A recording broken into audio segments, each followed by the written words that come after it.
le début des temps, les gens tombent toujours dans la tentation de s'écarter du seul et unique appel dans leur vie. Quand Dieu a appelé Abraham, il y a 4000 ans de ça, il a dit à Abraham, le monde sera béni en toi. Comment? Par son témoignage, quand il rendra témoignage à Jéhovah Dieu, et que les gens verront Dieu en lui et seront bénis, et quand ils viendront à son descendant, Jésus, ultérieurement. Dieu a dit aux Israélites, dès qu'il les a fait sortir de la terre d'esclavage, il leur a dit, vous serez la lumière des nations. Comment?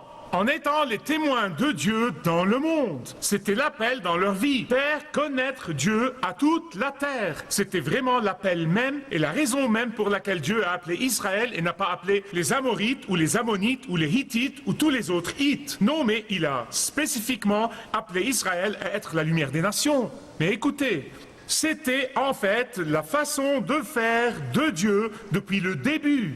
Il a appelé un peuple, il a appelé son peuple pour le faire connaître au monde. Mais que s'est-il passé?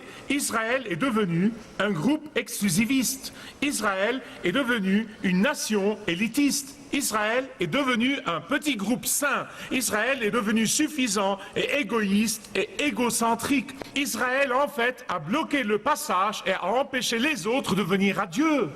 Et à maintes reprises dans sa parole dans l'Ancien Testament, par l'intermédiaire d'un prophète après l'autre, Dieu leur demandait de se rappeler leur appel initial, de se rappeler le but pour lequel il les a appelés, à savoir servir à la louange de sa gloire et être la lumière des nations. Mais au lieu de cela, que s'est-il passé? Ils se sont enlisés dans leur rite, peu à peu ils se sont enlisés dans leur style de vie et ils sont devenus nombrilistes. Vous savez ce que c'est que le nombrilisme? C'est regarder son propre nombril, c'est ça. Et finalement, Dieu a commencé à désigner un temps dans l'avenir où son Messie viendra corriger toute cette fausse attitude à l'égard de Dieu et de l'adoration de Dieu et de la mission de son peuple dans le monde. Et le psaume 47 est un psaume messianique pour une bonne raison. C'est un psaume messianique parce que le psalmiste a prévu l'avènement du Messie qui viendra afin de changer tout ça. Sinon, pourquoi croyez-vous que Jésus a dit 4 fois à la fin de tous les évangiles et ensuite dans le livre des Actes, allez, allez, allez, il a dit, ne restez pas là à attendre que les gens viennent à vous, allez vers eux. Je vous prie donc d'ouvrir avec moi, s'il vous plaît, au psaume 47. 1000 ans avant la naissance virginale, le psalmiste a prophétisé, le psalmiste a anticipé, le psalmiste a prévu l'avenir où le Seigneur se manifestera en chair. Et il désigne ce temps-là avec beaucoup d'anticipation, il le désigne avec beaucoup d'excitation, il le désigne avec beaucoup d'espérance. Et le psalmiste attend avec impatience ce jour-là où le peuple de Dieu, de toutes les tribus, de toutes les nations, de toutes les langues, de tous les coins du monde, adorera le Dieu vivant.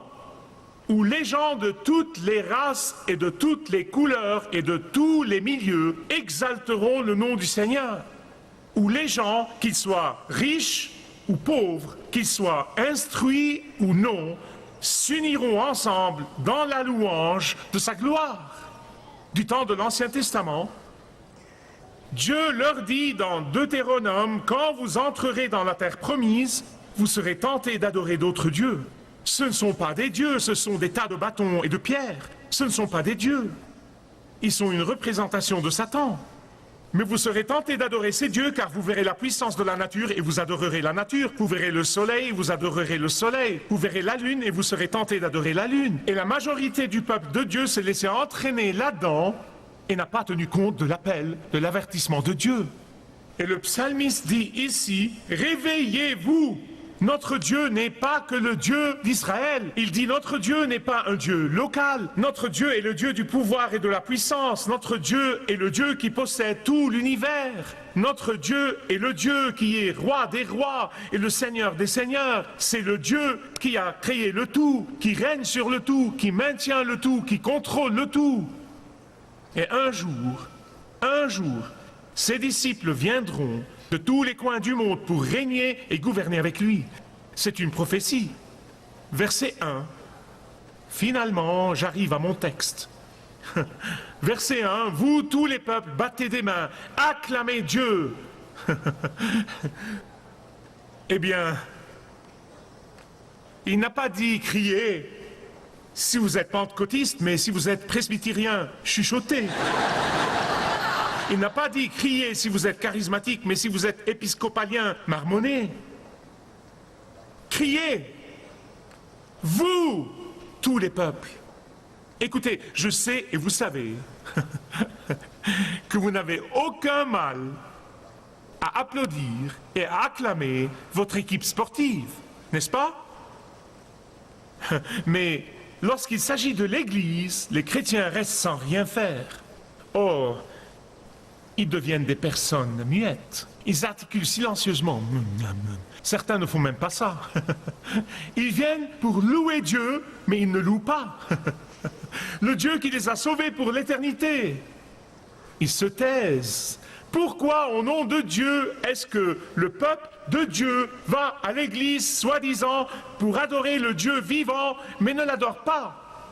Ils viennent là et ils croisent tout simplement les bras. Voyons ce que dira le vieux aujourd'hui.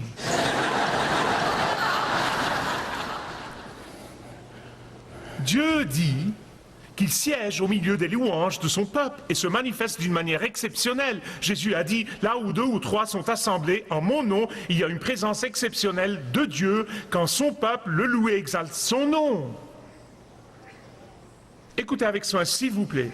L'apôtre Paul a dit aux Corinthiens que quand quelqu'un qui ne croit pas au Seigneur rentre dans l'Église et vous voit adorer le Dieu vivant, ce quelqu'un verra votre accueil, mais il verra aussi votre amour pour Jésus et vous verra glorifier Jésus.